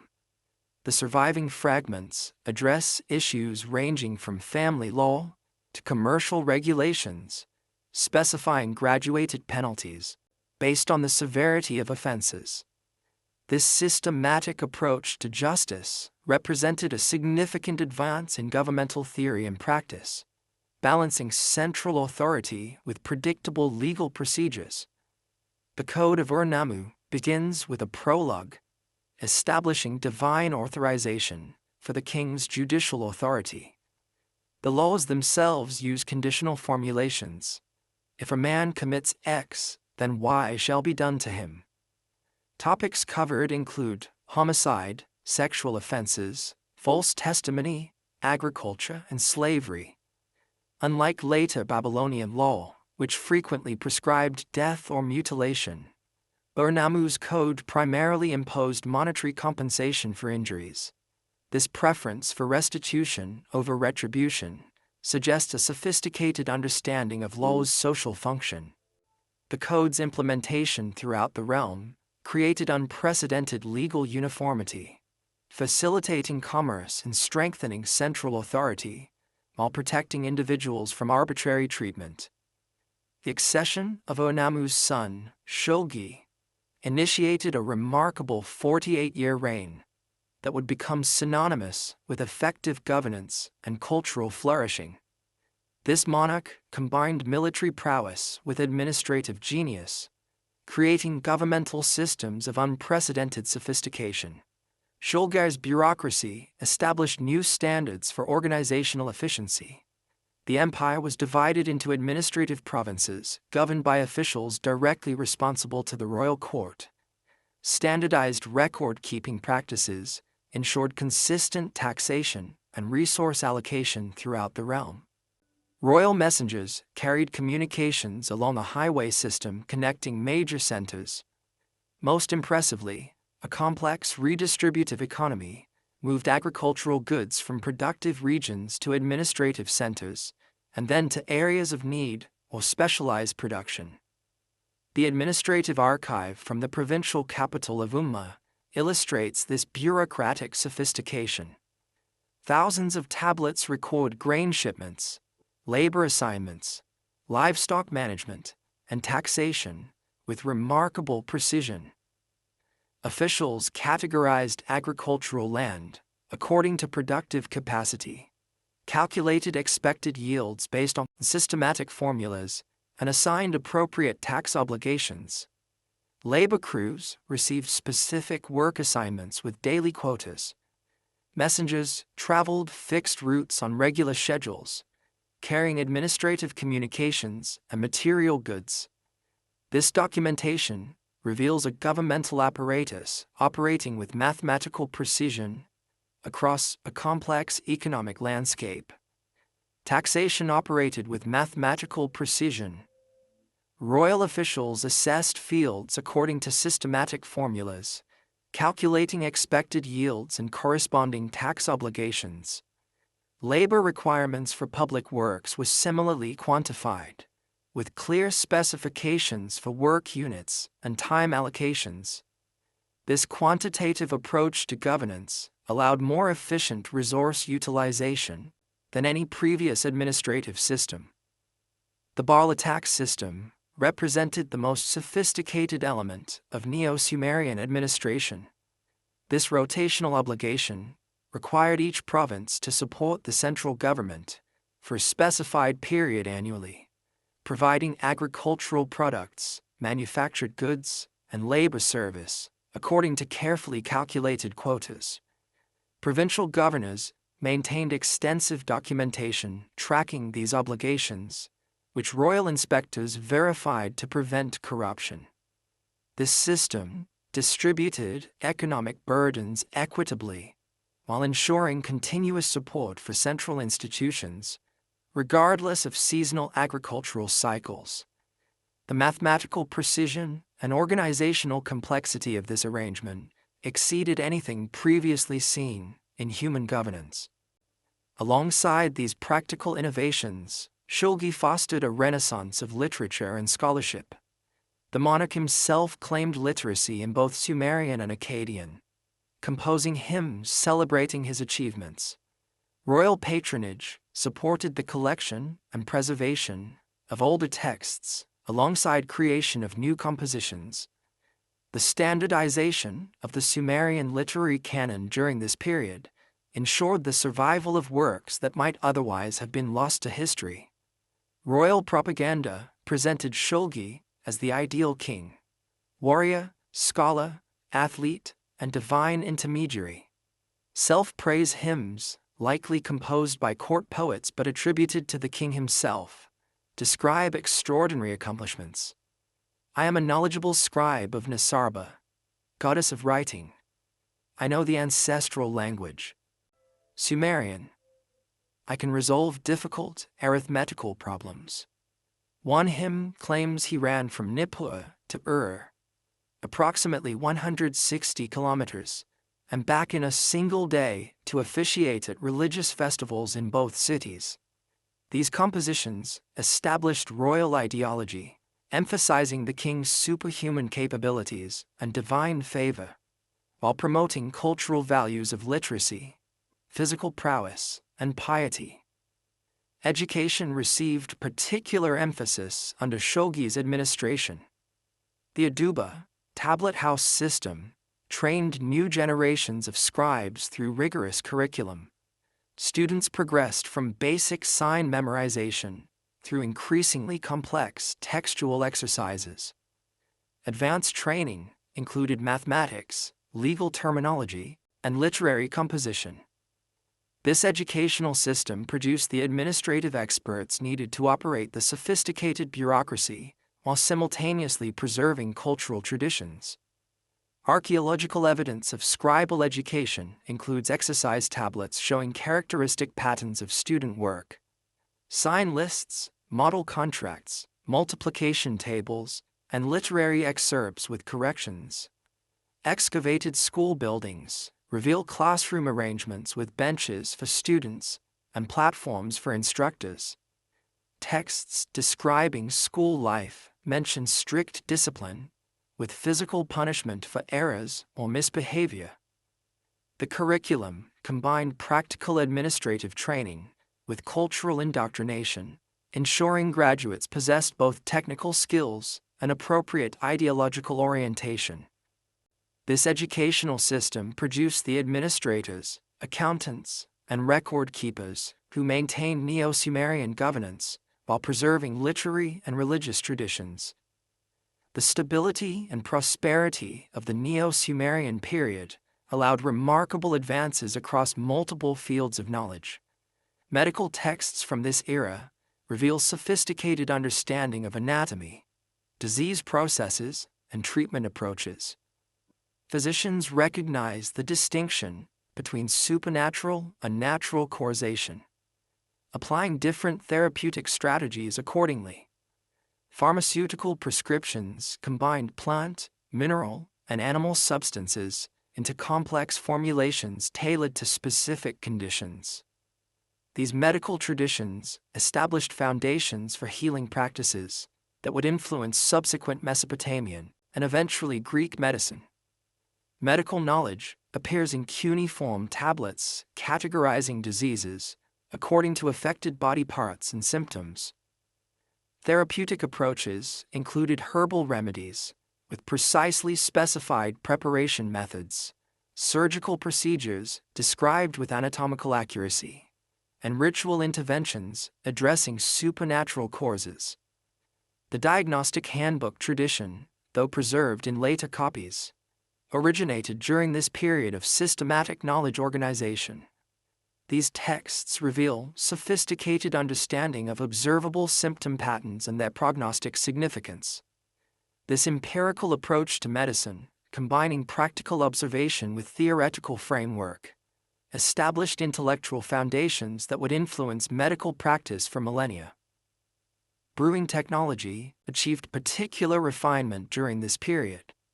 Archaeological evidence and textual sources document multiple beer varieties with different strengths, flavors, and production methods. This beverage served not merely as refreshment, but as important nutritional supplement, religious offering, and economic commodity. The standardization of brewing processes indicates sophisticated understanding of fermentation biology, centuries before formal scientific investigation of these processes. Administrative texts record over 20 distinct beer varieties produced in temple and palace breweries, with different barley-to-water ratios, fermentation times, and flavoring ingredients. Brewing operations employed specifically trained personnel working in dedicated facilities with specialized equipment. Beer functioned as payment for workers, offering both hydration and calories in an easily transportable form. Religious ceremonies required particular beer types for different deities and occasions. This production system represented significant investment of agricultural resources, with brewing consuming approximately 1/3 of the barley crop in some regions. Astronomical observation reached new levels of precision under Neo-Sumerian scholars. Systematic recording of celestial phenomena allowed recognition of cyclic patterns in lunar phases, planetary movements, and seasonal markers. These observations facilitated development of increasingly accurate calendrical systems, coordinating lunar months with the solar year. Astronomical knowledge served both practical functions, regulating agricultural activities and religious festivals, and divinatory purposes, as celestial events were interpreted as divine communications. The lunar calendar developed sophisticated intercalation methods, adding an extra month 7 times within a 19-year cycle to synchronize with the solar year. Astronomical diaries recorded planetary positions, eclipses, and unusual celestial phenomena, establishing observational datasets spanning generations. Star catalogs organized visible celestial bodies into constellations, many of which would later influence Greek astronomical terminology. These systematic observations laid foundations for mathematical astronomy that would later flourish in Babylonian and Hellenistic traditions. Establishing the observational base for all subsequent Western astronomical development, the period witnessed unprecedented documentation of accumulated knowledge. Palace and temple archives contained thousands of clay tablets, organizing information on subjects ranging from sheep breeding to celestial omens. The famous Gish-Stat-Hur plates described standardized procedures for various crafts and administrative tasks. This systematic preservation of knowledge created reference libraries that later civilizations would draw upon, ensuring continuity of Mesopotamian intellectual traditions. The royal library at Nippur contained thousands of cuneiform tablets, arranged by subject in labeled containers. Scribes created catalog systems indexing these collections for easier reference. Court specialists compiled comprehensive reference works on topics like lexicography, mathematics, and divination. This knowledge management system allowed preservation and transmission of information across generations, despite clay tablets' inherent fragility. The institutional commitment to maintaining these collections reflects recognition of knowledge's value as both practical resource and cultural patrimony. Even seemingly mundane economic activities reflected sophisticated conceptual frameworks. The standardization of weights and measures throughout the empire facilitated commerce while demonstrating advanced understanding of mathematical relationships. Silver served as standard value measure, enabling complex transactions involving diverse commodities. Contract tablets specified detailed conditions for loans, partnerships, and commercial ventures, revealing sophisticated legal and economic thinking that would influence subsequent commercial practices throughout the Near East. The advanced economic system operated through integrated markets, standardized exchange ratios, and sophisticated credit mechanisms. Merchants conducted trade expeditions over hundreds of kilometers, financing operations through investment partnerships with detailed profit-sharing agreements. Interest-bearing loans functioned as capital formation mechanism, while forward contracts allowed risk management in agricultural production. Specialized commercial courts resolved disputes according to customary mercantile practices. This commercial sophistication facilitated economic integration across diverse regions while generating wealth that supported cultural flourishing.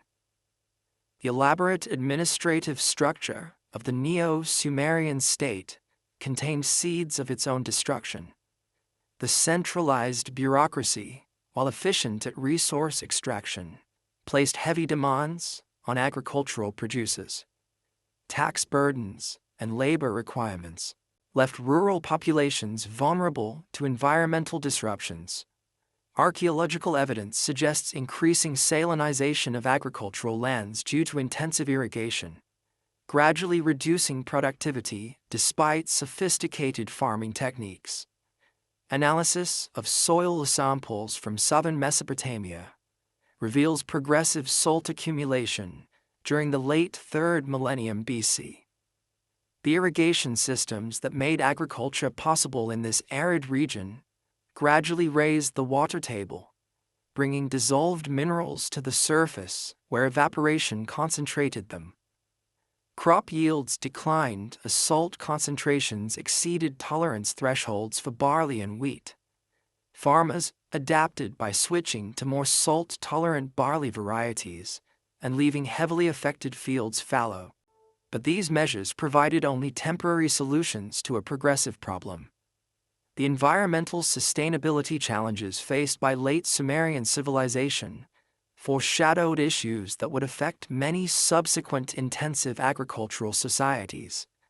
These internal stresses coincided with renewed external pressure.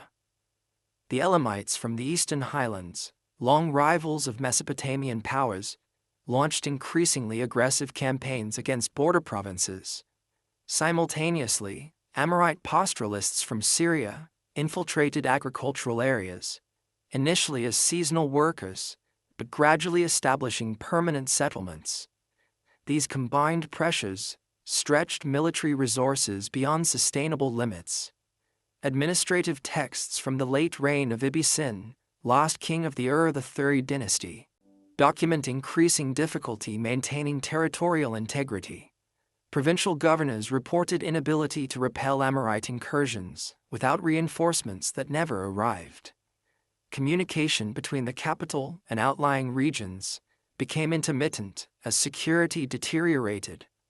Letters describe grain shipments interrupted by hostile forces, preventing adequate provisioning of urban centers. These practical challenges undermined the centralized economic system that had sustained Neo-Sumerian prosperity.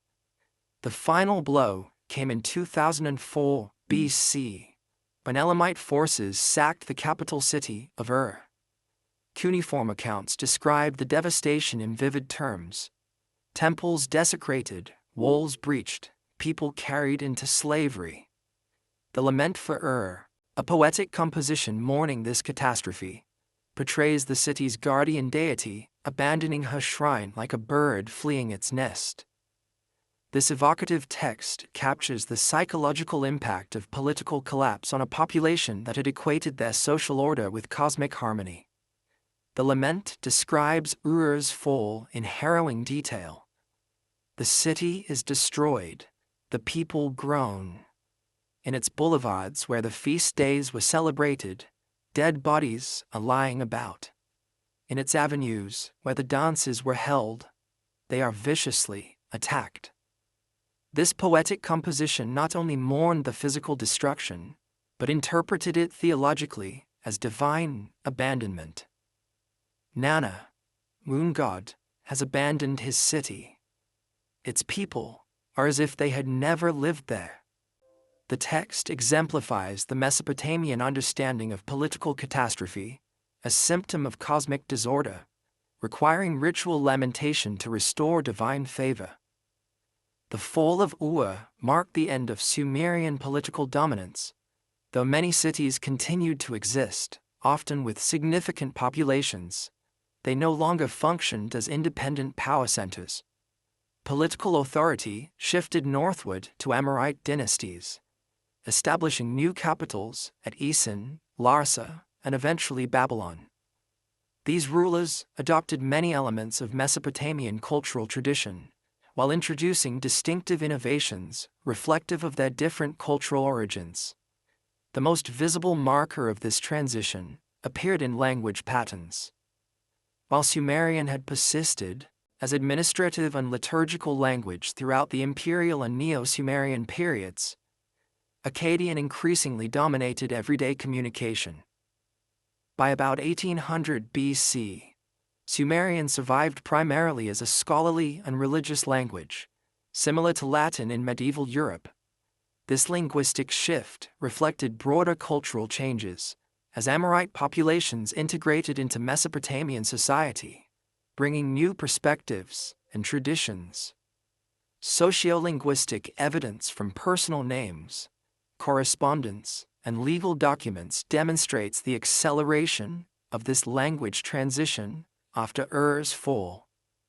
While administrative records continued using Sumerian terminology and formulas, conversational language increasingly favored Akkadian and Amorite dialects. Bilingualism characterized the transitional period, with inscriptional evidence showing rulers comfortable in multiple linguistic traditions. Scribal schools adapted by teaching Sumerian as classical language alongside vernacular Akkadian, creating educational practices that emphasized cultural preservation while accommodating practical communication needs.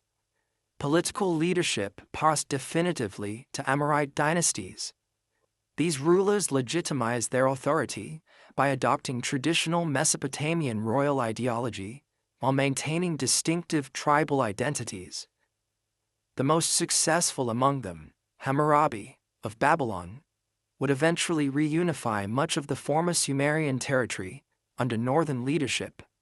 His famous law code, though written in Akkadian, drew heavily on earlier Sumerian legal traditions. The Amorite political integration strategy combined adoption of Mesopotamian royal symbols with maintenance of tribal kinship networks. Kings presented themselves in traditional iconography on monuments while emphasizing patriarchal descent in genealogical records. They patronized established temple cults while introducing Western Semitic deities into the pantheon. This cultural synthesis created legitimacy, with both urban populations accustomed to Mesopotamian traditions and tribal groups maintaining Amorite identity. The success of this approach enabled Amorite dynasties to restore political stability after the turmoil following Ur's collapse. Despite these political transitions, remarkable cultural continuity persisted. Temples continued maintaining ancient religious practices. Scribal schools preserved and transmitted Sumerian literature alongside newer Akkadian compositions. Mathematical, astronomical, and medical knowledge developed during earlier periods remained in active use. This cultural resilience ensured that Sumerian achievements would continue influencing subsequent Near Eastern civilizations long after Sumerian political independence had disappeared. Archaeological excavations at sites like Nippur reveal this cultural continuity in material form. Despite political shifts, temple complexes maintained traditional architectural forms and ritual practices. Scribal schools continued producing texts in traditional formats, even as content evolved to include more Akkadian compositions. Administrative and legal documents show adaptation of Sumerian institutional practices to new political realities. The integration of Amorite elements into this established cultural framework produced a synthesis that preserved Sumerian innovations while creating space for new contributions, ensuring the survival of humanity's first urban civilization, not as fossilized remnant, but as living tradition, continuously adapting to changing circumstances. The technological inventions of ancient Sumer transformed human capability in ways that continue to shape our world. Their writing system, though originally developed for accounting purposes, evolved into a flexible tool for recording everything, from astronomical observations to poetry. This breakthrough in information technology spread throughout the Near East, inspiring derivative scripts, including alphabetic systems that eventually gave rise to most modern writing systems. Cuneiform writing influenced numerous subsequent scripts. Akkadian and Hittite adapted the system for their Semitic and Indo-European languages respectively. Elamite, Hurrian, and Urartian cultures modified cuneiform for their linguistic needs. The Proto-Sinaitic script, developed in turquoise mines of the Sinai Peninsula around 1800 BC, likely drew inspiration from Egyptian hieroglyphics, but shows conceptual influence from Mesopotamian writing, representing a crucial evolutionary step toward alphabetic systems. This script evolved into Phoenician, which gave rise to Greek, Latin, Hebrew, Arabic, and virtually all modern Western and Middle Eastern writing systems. This evolutionary chain demonstrates how Sumerian innovation established the foundation for subsequent information technologies that would transform human communication capacity. Urban civilization, pioneered in southern Mesopotamia, established patterns of human organization that spread globally. The concentration of population in planned settlements with specialized economic functions became the predominant form of human habitation worldwide. The division of labor, professionalization of crafts, and administrative hierarchies first developed in Sumerian cities provided organizational templates adopted and adapted by subsequent societies across multiple continents. The urban model developed in cities like Uruk established fundamental patterns that persist in modern urbanism. Monumental civic centers surrounded by residential neighborhoods created spatial distinction between public and private domains. Street networks with primary arteries connecting central districts to peripheral zones established circulation patterns still visible in modern cities. Administrative buildings housing record-keeping functions. Centralized storage facilities managing resource distribution. Specialized craft quarters producing goods for broader markets. All these essential urban elements originated in Sumerian settlements. The very concept of civic identity, belonging to an urban community transcending kinship ties, represents a Sumerian innovation that transformed human social organization globally. Their practical innovations fundamentally enhanced human capability. The wheel, potentially Sumer's most transformative invention, revolutionized transportation and manufacturing. Irrigation technologies developed in the challenging Mesopotamian environment allowed agricultural intensification in diverse regions globally. Metallurgical techniques pioneered by Sumerian craftspeople laid foundations for technological developments that would culminate in the modern industrial age. The plow represents one of Sumer's most consequential technological contributions. Early versions pulled by domesticated oxen dramatically increased agricultural productivity by breaking soil more efficiently than hand tools. This innovation supported population growth while reducing labor requirements, enabling the social specialization necessary for complex civilization. Sumerian seeder plows, which deposited grain automatically while opening furrows, further increased efficiency. By transforming agricultural production capacity, these technologies created the material foundation for all subsequent cultural achievements. Mathematical concepts developed for practical administration evolved into abstract systems with widespread application. The sexagesimal system, based on units of 60, survives in our measurement of time and angular geometry. Place value notation, essential for advanced calculation, appears fully developed in Sumerian mathematical texts.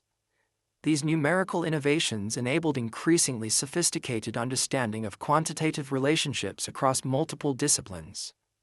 Mathematical tablets from the Neo-Sumerian period demonstrate remarkable computational capability. Problems involving calculation of field areas show understanding of geometric principles. Scribes calculated volumes of canals and excavations with sophisticated three-dimensional reasoning. The concept of mathematical reciprocals, numbers that multiply to produce one, facilitated complex division operations. Perhaps most significantly, the place value system allowed representation of arbitrarily large or small quantities using limited symbols, a conceptual breakthrough that made advanced mathematics possible. These innovations created intellectual foundations for subsequent mathematical development throughout the ancient world and beyond. Legal principles established in early Sumerian codes influenced subsequent traditions throughout the Near East and Mediterranean world. The concept of written law, publicly displayed and systematically organized, established foundations for later legal development. Distinctions between categories of offenses, graduated penalties based on circumstances, and procedural regulations for adjudication all appear in Sumerian legal sources, anticipating features of modern legal systems. The Law Code of Ur-Nammu established key jurisprudential principles that resonated through subsequent legal traditions. The presumption that laws should be publicly accessible rather than arbitrary or secret established essential foundation for rule of law. Distinctions between intentional and unintentional acts created basis for considering mental state when determining culpability. The preference for monetary compensation over physical retaliation introduced proportionality principles that would influence later legal thinking. These concepts further developed in the Code of Hammurabi and transmitted to Hebrew law, Greek legal systems, and eventually Roman jurisprudence, created intellectual lineage connecting Sumerian innovation with modern legal principles. Mythological themes from Sumerian literature resonated through subsequent cultural traditions. The flood narrative from the Gilgamesh epic parallels later biblical accounts. Creation stories involving divine crafting of humans from clay influenced multiple religious traditions. Concepts of divine judgment, cosmic order, and humanity's relationship with supernatural powers established patterns of religious thought that would echo through millennia of theological reflection across multiple faith traditions. The Sumerian flood story, preserved in the Epic of Gilgamesh, shares remarkable parallels with later biblical narratives. A divinely sent deluge destroys humanity, except for one righteous man instructed to build a boat. After the waters recede, the survivor offers sacrifice pleasing to the gods, who establish covenant promising no future destruction. This narrative pattern, originating in Sumerian tradition, appears in the Hebrew Bible's Noah story and in numerous other Near Eastern flood accounts. Similarly, Sumerian creation narratives depicting humans formed from clay resonate through Genesis. Greek mythology, Egyptian religion, and countless other traditions. These mythological patterns demonstrate how Sumerian religious concepts provided enduring narrative frameworks for exploring fundamental questions about human existence and divine relationship. The knowledge of this remarkable civilization faded from human memory for thousands of years. Classical Greek and Roman writers preserved fragmentary information about Babylon, but knew nothing of its Sumerian predecessors. Biblical references to Babel and Shinar gave no hint of the rich cultural achievements buried beneath Mesopotamian soil. Only in the 19th century did systematic archaeological investigation begin uncovering this lost world. Early European travelers, like Claudius Rich, who visited Mesopotamian ruins in 1811, produced the first accurate maps and descriptions of ancient sites. Paul Emile Botta and Austin Henry Laird conducted the first systematic excavations in the 1840s, uncovering spectacular Assyrian palaces, but failing to recognize the earliest Sumerian civilization beneath. French archaeologist Ernest de Sardzec made the crucial breakthrough at Tello, ancient Girsu, in 1877, unearthing statues with inscriptions in non-Semitic language, the first recognized Sumerian artifacts. These discoveries initiated scholarly recognition that Mesopotamian civilization had deeper roots than previously understood. The discoveries of Leonard Woolley at ancient Uruk between 1922 and 1934 revealed the splendor of Sumerian achievement to modern audiences. His excavation of the royal cemetery uncovered astonishing treasures: gold headdresses, musical instruments, intricate jewelry, demonstrating technological and artistic sophistication, far beyond what scholars had imagined possible for the 3rd millennium BC. These findings forced fundamental reconsideration of early human technological development and artistic capability. Woolley's meticulous excavation techniques allowed unprecedented insight into Sumerian funeral practices. The royal cemetery contained 16 death pits, where kings and queens were buried with retainers who apparently accompanied their masters voluntarily into death.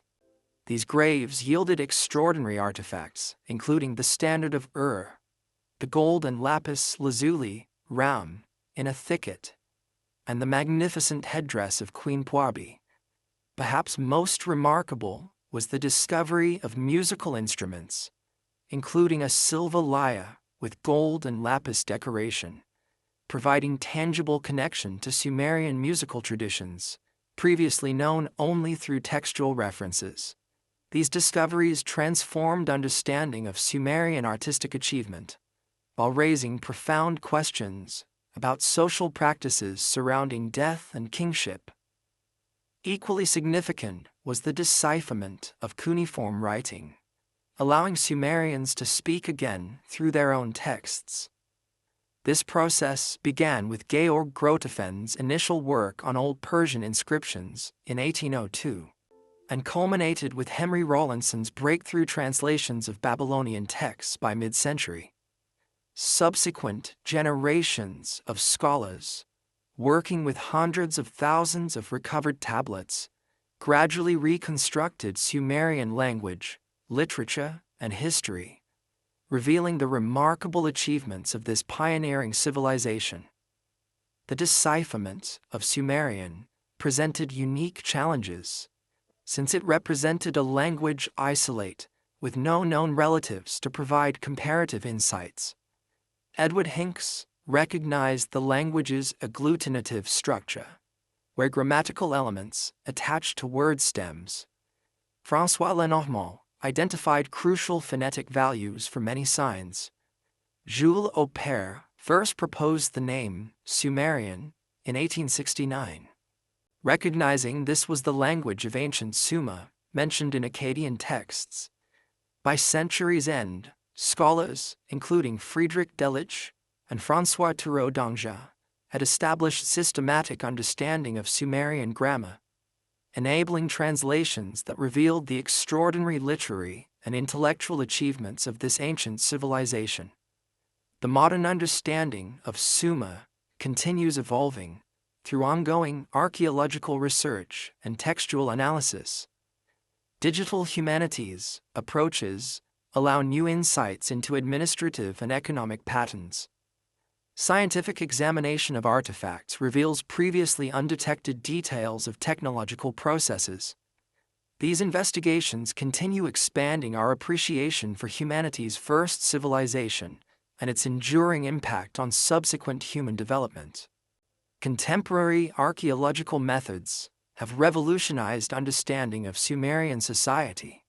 Satellite imaging reveals ancient watercourses and settlement patterns invisible from ground level. Archaeobotanical analysis identifies crop varieties and agricultural practices through microscopic examination of plant remains. DNA studies of human remains provide insights into population movements and genetic relationships. Environmental sampling techniques reconstruct ancient climate conditions that influenced Sumerian development. These scientific approaches complement traditional archaeological and textual analysis, creating increasingly nuanced understanding of how environmental factors interacted with human innovation in creating the world's first urban civilization. From humble agricultural beginnings between two rivers, through urban revolution, imperial expansion, and eventual decline, the Sumerian experiment in civilization established foundations for all subsequent human social organization. Their innovative responses to environmental and social challenges created cultural patterns that continue influencing our world today. In their achievements and limitations, the ancient Sumerians reveal both the remarkable potential and inherent challenges of complex human society, a legacy that remains relevant as humanity faces its own contemporary challenges.